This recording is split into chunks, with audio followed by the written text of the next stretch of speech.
Amém, irmãos? Amém. Graças a Deus. Queridos irmãos, com muito prazer, satisfação e alegria, que mais uma vez estamos aqui nesta noite para adorar ao nome do Senhor. Essa feita, se não me falha a memória, é a segunda vez, não é isso, irmã Silvana? Eu sou convidado para ministrar a palavra de Deus. Muito obrigado, pastor. Nesse trabalho tão bonito, é aniversário deste ciclo de oração, aqui na igreja presbiteriana, em Jardim Brasil 5. E detalhe, irmão, presbiteriana de fogo, viu? Presbiteriana renovada. É por isso que eu gosto de estar aqui junto de vocês. Porque aqui tem fogo. Tem fogo aí, irmão? Glória a Jesus! Graças a Deus. Que coisa boa. Na ocasião, quero assim agradecer o voto de confiança à pessoa da comissão que está aniversariando. Quantos aninhos estão completando vocês? 8 aninhos. Mas, irmãos, tem muita experiência para contar. Eu tenho testificado nesse meio tempo em que conheço essa comissão, das muitas vezes que eu tenho ministrado a palavra aqui, eu tenho visto a glória de Deus entre vocês. 8 anos de luta, 8 anos de prova, 8 anos de sofrimento, 8 anos de oração, 8 anos fazendo a obra do Senhor. Tem um currículo diante de Deus, tem uma folha extensa, tem história para contar. Não é por acaso que ele completou 8 anos. Não caiu de paraquedas. Não foi do dia para a noite. Para completar 8 anos é quase que a metade de uma vida. É muito chão, irmão Silvano. Tem muito conselho para dar. Parabéns a essa linda comissão, a pessoa da direção irmã Silvana, a vice, as secretárias. Resumindo, vocês estão muito amostradas hoje, porque o casamento de vocês está muito bonito. Eu pediria ao sonoplasta, ao diácono Márcio, que ele vai colocar no YouTube, mas tem um Face, ele tem uma página no YouTube, e Márcio tem o costume de registrar tudo. Então vocês vão aparecer na internet, na página lá, e está muito bonito. Quero parabenizar o casamento de vocês, viu? Está lindo, para a glória no nome do Senhor. Na ocasião ainda, agradecer ao pastor Alísio, que tem dado a mim este voto de confiança em ocupar a tribuna dessa igreja para sempre, como muitas vezes está trazendo a palavra de Deus aos nossos corações, principalmente num culto dessa envergadura tão importante que é o aniversário desse homem. Eu me sinto pequeno, porque na minha retaguarda estão os ministros da casa do Senhor. Deus abençoe em nome de Jesus. Vamos ganhar tempo, abra a Bíblia. Quem trouxe a Bíblia, deixa eu ver, levanta. Glória a Jesus. Mas assim, irmão, aí no mundo, estão levantando bandeiras nos seus partidos e nos seus grupos sociais e defendendo suas causas sem ter medo e nem vergonha, sem saber o que estão fazendo, nem para onde estão indo. Mas nós sabemos o que estamos fazendo e sabemos para onde estamos indo. Por isso eu deveria melhor. Levanta a tua vida assim. Glória a Deus. Aleluia. Dá um brado de glória. Porque nós estamos adorando uma comunidade é maravilhoso. É lindo. E lugar para onde nós iremos. Livro do profeta Isaías, Velho Testamento, tema escolhido pelos aniversariantes este ano, livro do profeta messiânico, porque mais vaticinou, mais falou do surgimento da vinda do Messias. Estou alegre porque hoje, graças a Deus, formando Eu me alegro muito, irmãos, em ter a oportunidade de ministrar a palavra. Como eu dizia, já dei muitas vezes, eu estive convosco, hoje é segunda-feira, nesse trabalho, segundo ano consecutivo.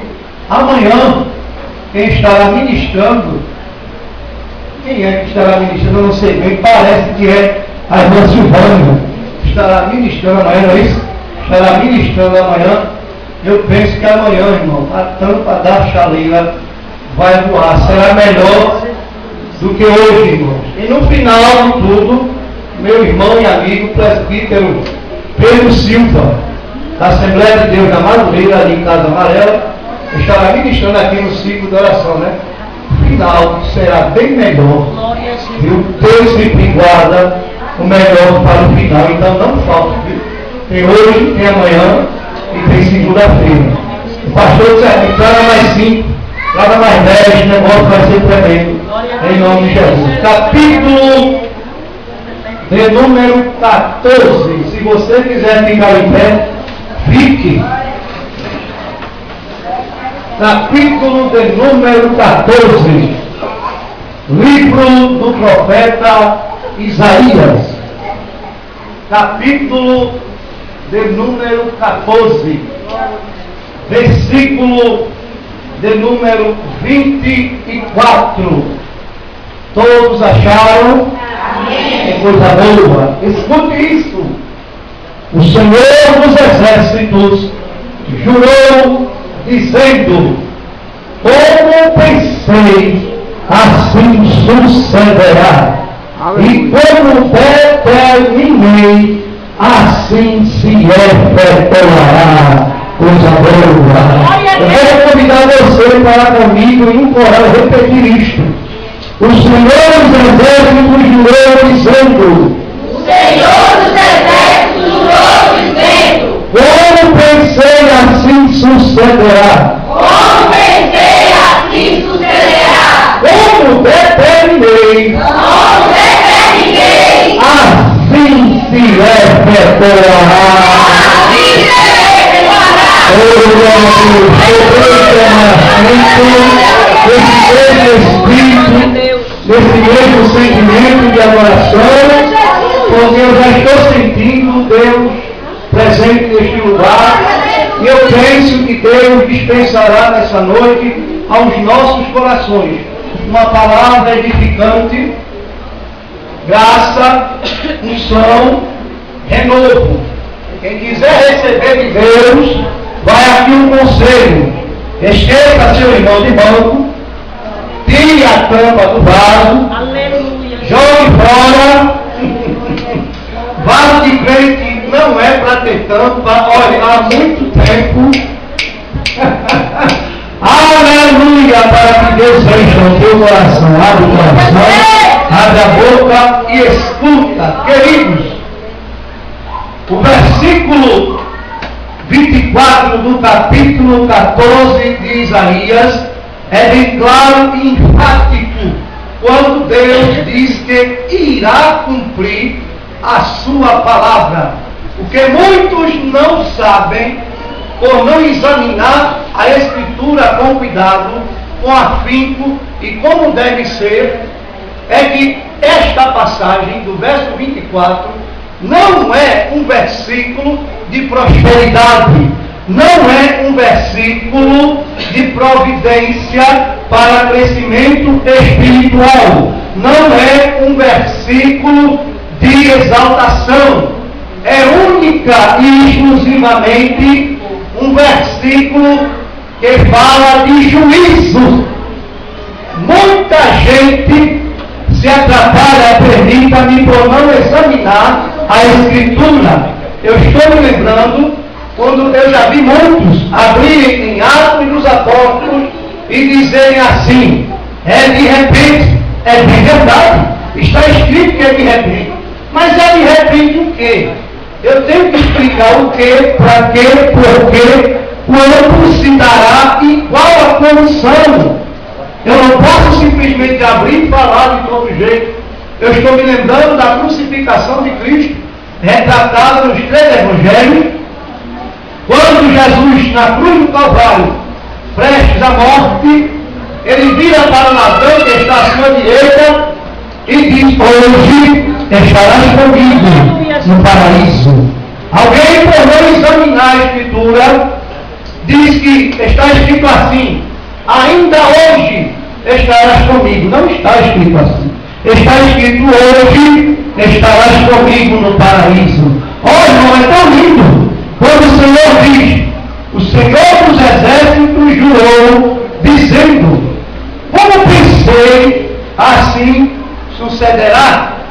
Como determinei, assim se efetuará. Quando a gente escuta isso em um círculo de oração, a alma treme, a gente diz assim: é agora, Deus vai fazer, Deus vai mudar. Mas esquece-se de estudar a palavra como convém ser estudada e ser lida. E muitos deixam de crescer na graça, e deixam de crescer no conhecimento de Deus, por não examinar a Escritura. Estou me lembrando do capítulo 5 do Evangelho segundo João, verso 39, quando algumas traduções Jesus diz assim: examinai a Escritura, são elas que de mim testificam, e por ela tereis a vida eterna. Mas o texto original da Escritura não está assim. Está da seguinte maneira: errais. É uma repreensão aos escribas, é uma repreensão aos anciãos daquela época que estavam cercando a ele. Foi uma repreensão. E ele diz: errais, não examinar a Escritura, são elas que falam de mim, e por ela você vai ter a vida eterna. Portanto, o versículo 24 do capítulo 14 é um versículo de juízo. E para você entender rapidamente, por conta do tempo, deixa eu pegar pela tua mão direita e dar um passeio muito breve contigo na Escritura Sagrada no Velho Testamento. Olha, irmãos, a quem o Senhor estava dizendo isso e para quem, acerca de quem o Senhor estava dizendo isso? Primeiro, Deus estava dizendo ao profeta Isaías. Segundo, Deus estava lembrando a ele e ao povo que estava ouvindo que ele velava com a sua palavra para cumprir. Eu estou me lembrando de Números capítulo 23. Deus não é o homem para que minta, nem o filho de um homem para que se arrependa. Deus está dizendo ali no verso 24: eu disse, Isaías, lembre ao povo, eu velo com a minha palavra para cumprir. Eu disse, eu vou fazer. Eu jurei, vai acontecer. Eu disse, está determinado. Eu falei, não há quem invalide. Eu cumprirei na íntegra a minha palavra. Essa palavra dizia respeito ao povo sírio, ao rei da Síria, propriamente dito naquela época. Para quem não sabe, os sírios eram descendentes do irmão de Moisés, Arão. E como assim era, deveriam, pela lógica, guardar a palavra, andar nos caminhos do Senhor e mostrar os seus estatutos às demais nações. Mas não fizeram, irmãos. Pelo contrário, saíram do caminho do Senhor, acenderam a ira de Deus. E é porque Deus viria um juízo sobre a Síria. Em primeiro lugar, por causa da sua rebeldia, em deixar os caminhos do Senhor, pois os sírios são descendentes, como já disse, de Arão. Logo, eram seus filhos e deveriam guardar os seus mandamentos, o mandamento do Senhor. Segundo, por causa da sua ganância, pois não se davam por satisfeito com o seu território, mas queriam, irmão, conquistar todas as nações em redor. Vou lhe dar um exemplo. A ganância do povo sírio era tão grande. Vou lhe dar dois exemplos. Primeiro exemplo, examinando o Velho Testamento, você vai ver os sírios pelejando, lutando, guerreando para conquistar as nações em redor, porque não se satisfaziam com o que tinham. Tem gente que é assim, irmãos. É aquela expressão popular: primeiro eu, depois eu, e depois eu de novo. E se sobrar alguma coisinha, eu novamente. É aquela expressão popular usada nos dias de hoje para os ricos. O rico, quanto mais tem, já diz alguém, mais ele quer. O seu lençol nunca é suficiente para se cobrir. Assim era a nação síria, de uma ganância tão terrível que foi retratada por Hollywood em um dos filmes chamado Arrasa Quarteirão, que é aquele filme que as pessoas dobram o quarteirão bem cedo na porta de um cinema para comprar ingresso, intitulado de 300. Quem assistiu aqui este filme? Quem assistiu aqui esse filme? Eu vi. Viu com atenção a ganância do rei da Síria e daquele exército. Irmãos, eles não mediam esforço para conseguir o que queriam. Primeiro, porque para alcançarem seus ideais e conquistar as suas intenções, faziam de tudo. Matavam adultos em meia idade, soldados, alguns ficavam como cegos. Quando conquistavam uma cidade, pegavam os anciãos, não importa, porque diziam, já está velho, não serve mais para nada, só vai dar trabalho. Mandava matar e matava mesmo. Era homem e se era mulher. E já como ancião, isso fosse cadeira de roda, isso fosse quem andasse, não importava, mata porque não presta. Mas eu estou me lembrando do que Jesus disse acerca dos anciãos da casa do Senhor. O Senhor disse, na velhice ainda darão frutos. Para o mundo não serve, para alguém não presta, mas para o Senhor não tem idade. Ei, na tua tenra idade já estás de cabelo branco, as tuas coisas estão brancas, mas o Senhor ainda conta com você para a obra, e de que nessa noite você vai dar fruto. Você vai dar fruto na minha casa, porque coloquei o Espírito Santo dentro de você. Tem negócio com você e só deixa de usar você na terra quando você deixar sepultura. E depois que você deixar sepultura, aleluia, o negócio vai continuar na eternidade. Você vai colocar o nosso corpo na boca do ancião e vai dizer cante, cante, cante, cante, cante, cante, cante, cante. Aleluia, aleluia, aleluia. O céu está aberto nesta noite, a graça de Deus está presente nesse lugar. Não se acanhe, você tem liberdade para adorar Ele constituído uma liberdade tão grande aqui nesta noite. A presença de Deus é eminente nesse lugar. Aleluia, deixe-me correr, mas o tempo não permite. Quando, irmã Silvânia, eles tomavam uma cidade, pegavam as crianças. Olha, irmão, que tristeza. Pegavam as crianças e matavam. Transpassavam o fio da espada. Cortava pelo meio. Não importa, matava. A ordem de Senaqueribe era esta: mata.